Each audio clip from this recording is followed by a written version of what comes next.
released on Thursday in Abuja contained recommendations. At the meeting, 6 candidates were recommended to Kwara State Governor for appointment as judges of the High Court in the state. They are Olawonyi Bijoke Olabisi, Abdulrazak Fatima Funsho, Folorunsho Oba Muritala, Diko Yusuf Adebayo, Adeniyi Oluwatosin Adenike, and Usholale Ajayi, Temitope Olalekan. Rivers State has 8 candidates for appointment into its High Court, and they are Onyiri Frank, Ugoji Victor Chinedum, Obomanu Gutswill Vidal, Ogogo Rita Chituru, Fubara Alatuwo Elkana, Kokban Bariyama Sylvester, Obu Ibitela Innocent, Madigi and Wifa Adedipe Lesse. On its part, in those states are 6 nominees, and they had Daomi Williams Adebisi, Fabuleje Adewumi Willem, Ogunwumi Jumobayon Leidowu, Demeyi Ogunbayo Inomedo, and 2 others. The judiciary has recommended 4 candidates as judges, and they comprise Cole Vincent Desmond 4 others. In addition, the council forwarded 2 nominees for appointment as judges of Benue State Customary Court of Appeal, and they are Onche Oga Ilawigo and Igba Theophilos Teile. NJC nominated 1 candidate for Kaduna State High Court, and the Zubaru Murtala Jafaru. A Kadi for the Federal Capital Territory Sharia Court of Appeal was nominated, and he is Mohammed Lawal Munir. According to the NJC statement, all recommended candidates are to be sworn after the approval of the NJC recommendations to the President and their respective state governors.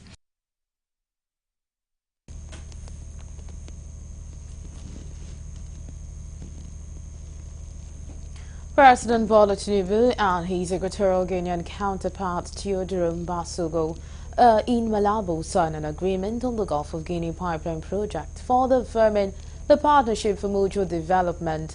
The statement is titled President Tinubu and President Mbasogo signed agreement on the gas pipeline for the Gulf of Guinea.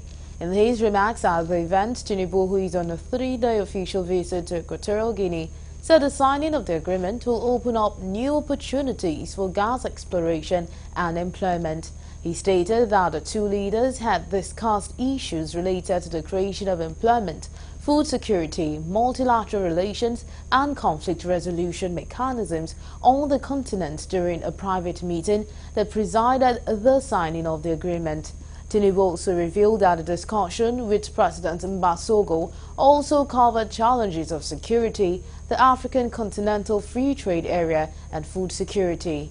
In his remarks, the President of Equatorial Guinea said bilateral relations with Nigeria over many years have been rewarding and emphasized the need to deepen cooperation across salient areas.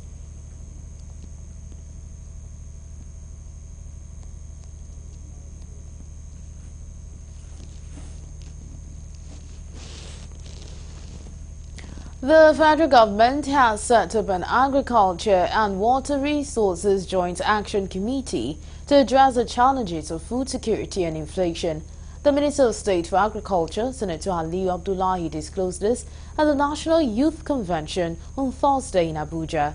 The convention was organized by the Nigerian Women for Agricultural Progressive and Development Initiative. Abdullahi said the initiative was geared towards advancing the food security agenda of President Bola Tinubu. He said the ministry had commenced the dry season of famine as the country would not be able to feed its more than 200 million people if it solely depended on a 6-month training season for agriculture.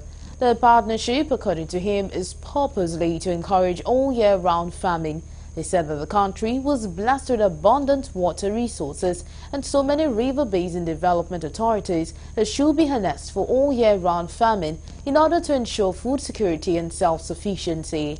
Currently, the ministry is working with all the farmers in those areas and also working to make sure it removes the things that are constraining the farmers to utilize the opportunity in those areas.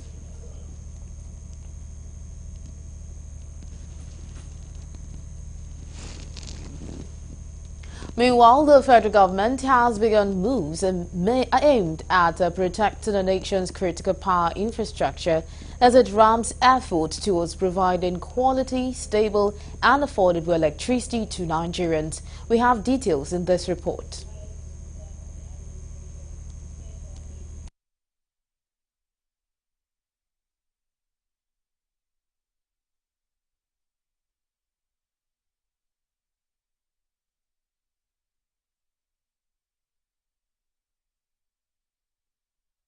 The matter is being handled with all the seriousness it deserves. It challenged Nigerians to take ownership of such national asset, as continuous debasing of such national asset would continue to retard the nation's development and effort to provide electricity to Nigerians. The minister said that to demonstrate the commitment of the federal government to providing electricity to Nigerians, President Bola Tinubu assented to the legislation to deregulate the power sector, thereby making the sector free of the encumbrances that had hindered its efficient performance. I believe that is going to send the right signals to the vandals of our collective assets. That's why I said, until the pressed men arrive here, we will not start it. Because whatever is worth doing at all is worth doing well. And our job starts from awareness creation. It starts from sensitization and sending the right signals to the general public that it is no longer business as usual. As part of efforts to improve and build on existing infrastructure, Adelabu disclosed that he has taken measures to discard old structure that successive governments have ignored in addressing the problems with power supply to Nigerians. The minister commended members of the group for their patriotism, zeal and commitment to safeguard the nation's assets and admonished them to continue in that spirit. He also promised the ministry's cooperation and collaboration with them in their assignment. Earlier, the leader of the group, Adam Sutako, said the importance of the energy sector in the nation's development motivated the desire to embark on their efforts to provide security for such national assets. Unsolicited, this is greatly appreciated. Thank you. I want you to keep it up. And I also like the part of regular engagement and interaction, so that we will keep you abreast of activities in the power sector, so that you be automatic spokespersons for the ministry and the agencies. Thank you for offering to do that. The director Information and Public Relations is there, Madam, and Special Advisor of Media Relations and Strategic Communication, Tunji Bolaji, is there. They have listened to you. We'll see what we can do. An official forum that will regularly bring us together. It's an agenda of government as unassertive, unproductive, this government policy, which is erroneous to a very significant extent. And until we begin to take ownership of governance, the citizenry begin to see government not as the epicenter of society, but that the citizenry own the government and should participate in governance, inclusive of protection of our critical national assets and infrastructure, the power sector will not function optimally. And if the power sector doesn't function optimally, we cannot have our economy run on full throttle. According to him, the committee was formed in 2019 and they have devoted their time towards guarding the assets of the country in their little way. The body consists of the Civil Defense, the State Security Department, the Fire Service, other civil society groups, among others.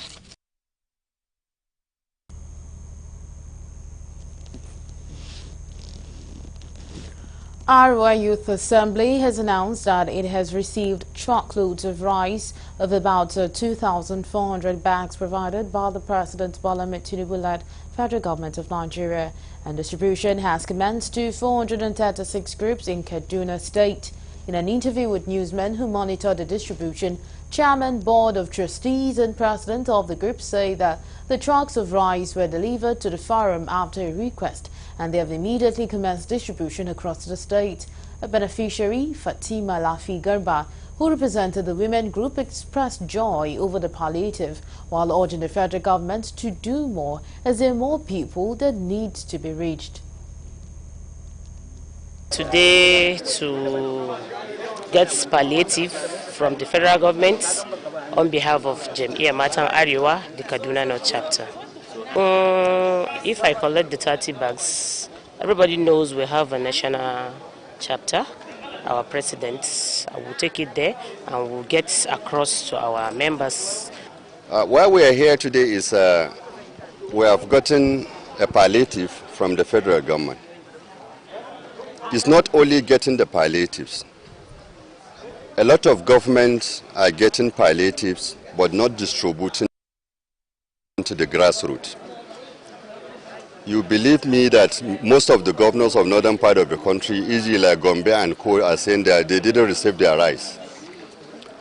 We Arewa Youth Forum have received rice, 2 loads of trailers, and distributed to the grassroots. We're here for a purpose. First and foremost, I have to acknowledge we appreciate what the president has done to us. We make a call and he responds positively, because today we are here dividing palliatives to almost 450 community, 163 civil society and NGO. They are beneficiary of this rice.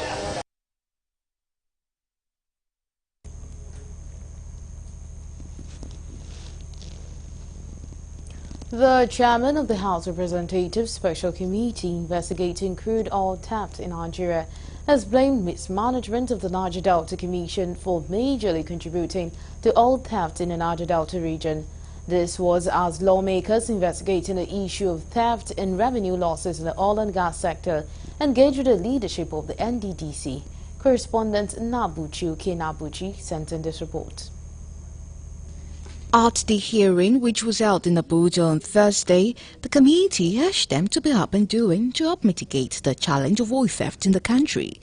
Engaging critical stakeholders to understand the extent of the criminal act and preferring lasting solutions, some lawmakers said the lack of access to petroleum products for riverine communities and their mismanagement of the Niger Delta Development Commission's contribution to oil theft encouraged oil theft.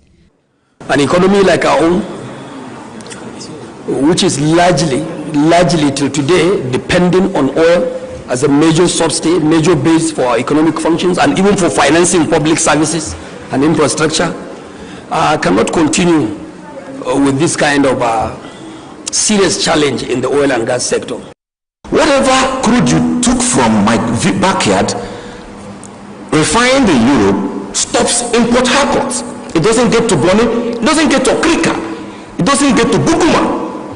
That was the reason the NNPCL, lofty ideas, fantastic initiative, introduced the floating jetty. In due response, the NDDC claimed that its programs and projects within the Niger Delta region over time have helped efforts to mitigate oil theft. If you want to even travel to Nembe, you have to get to Yanagua and travel the same distance. So we have been able, by reason of that single road, been able to provide security, to intervene in any oil theft in that axis. This road, hold on, this road that you are talking about, do you know that I can tell you how long it took NDDC to build that road? Do you know how long it took NDDC to build that road? I know. 16 years, my brother. 16 years. Building 28-kilometer road. Whether it was you are making or not, is that the right thing to do? On its part, the Economic and Financial Crimes Commission, EFCC, who said they have convicted several individuals on oil theft and illegal dealings, noted lack of transparency in community compensations as well as in the implementation of best practices by companies. The anti-graft agency expressed worry over bottlenecks in curbing oil theft, calling for the establishment of a specialized court to enable speedy prosecution of suspected oil thieves. We've also seen inadequate implementation of international best practices. It's one thing to say that this is what we do. The other thing, of course, is is it being implemented by various agencies or various stakeholders? There are cases that, oil theft cases that have gone on for over 10 years, some much longer than that, and then sometimes again, from the Court of First Instance, you see it running to appeal and then Court of Appeal and then to Supreme Court, So this also affects a lot in conclusion of the cases. So if we do have special courts, but not just specifically to issues of oil theft, but more broadly to the things that we do in terms of economic and financial crimes, this would also go a long way in assisting at the work that we do. Other agencies, such as the Nigerian Maritime Administration and safety agencies that were also present at the investigative hearing, complained of not being carried along in crude oil dealings in the country.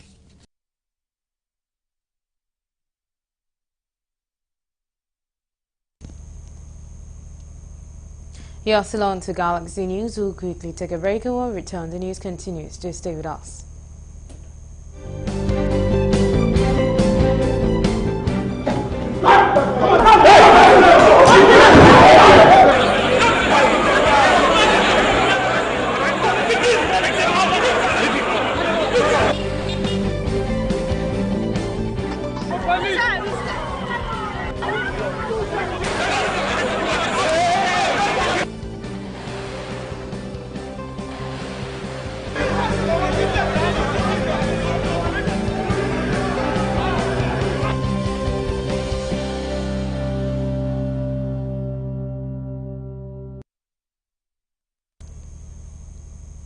We're glad to have you back. Now, for more updates and latest news, please visit our website www.galaxytvonline.com.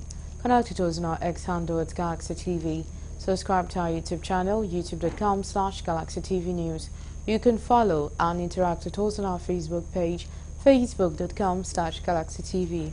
Don't forget to follow and tag us on our Instagram page at Galaxy TV. You can also avail our eyewitness feature via WhatsApp. If you have breaking news around you, simply share a story by sending short clips or videos of the news on 018-666-669. Our social media platforms are user-friendly and can always accommodate your live updates and comments.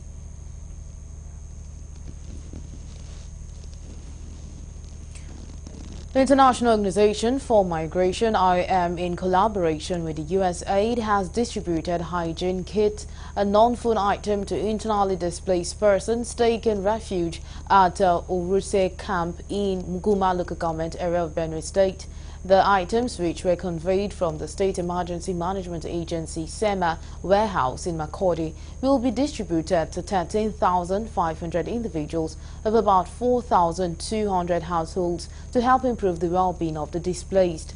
The IOM Wash Associate says a total of 10 items of various non-food items, which include toothbrush, toothpaste, jerry cans, soaps, buckets, among others, is also being distributed to the physically challenged persons, which is aimed at supporting the IDPs on their daily living pending when they return to their ancestral home.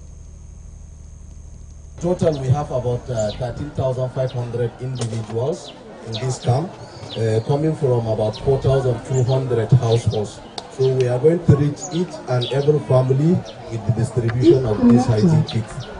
In total, we have 10 items in this hygiene kit. The first item is the 25-liter jerrycan, as you can see, that can be used for storing water.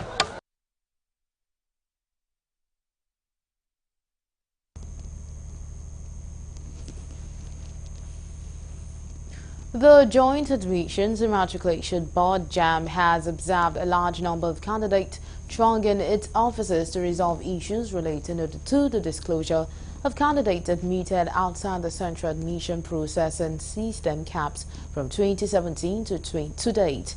In a statement released by the JAMB spokesperson, Dr. Fabian Benjamin, the examination body said while it appreciated the enthusiasm, those concerned must correct the misconception that the focus is on candidates' actions. It stated that the true emphasis lies with the institutions, which must disclose all candidates admitted outside CAPS before the August 31, 2024 deadline, adding that this directive requires immediate attention and compliance.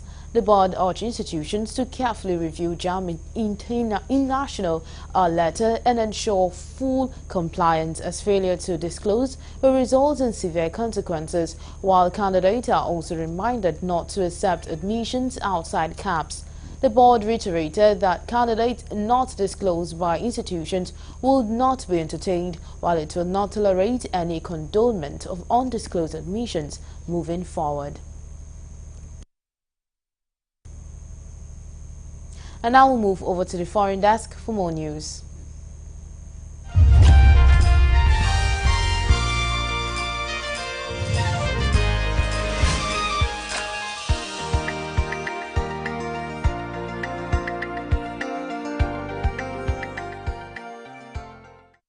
This is news from the international scene. Almost 10 months since the start of the Israeli genocide in Gaza, the official death toll has now exceeded 40,000. While this number is shocking enough, it does not take into account the various forms of death Palestinians face that are not directly caused by an Israeli bullet or bomb. The destruction of Gaza's medical infrastructure and the killing of medical personnel is another deadly driver of the Israeli genocide. It has resulted in unspeakable horror and suffering for patients and their families and led to many preventable deaths. At the beginning of Israel's genocide war, Gaza had some 350,000 residents with chronic diseases. How many have survived 10 months is unknown, but one estimate by doctors who visited Gaza puts the true death toll at 92,000. Another scientist puts it at 186,000.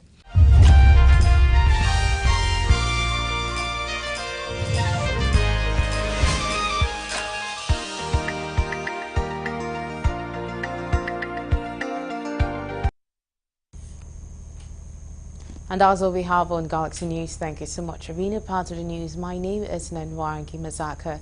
Do join us by 9 p.m. for more news. As for now, goodbye.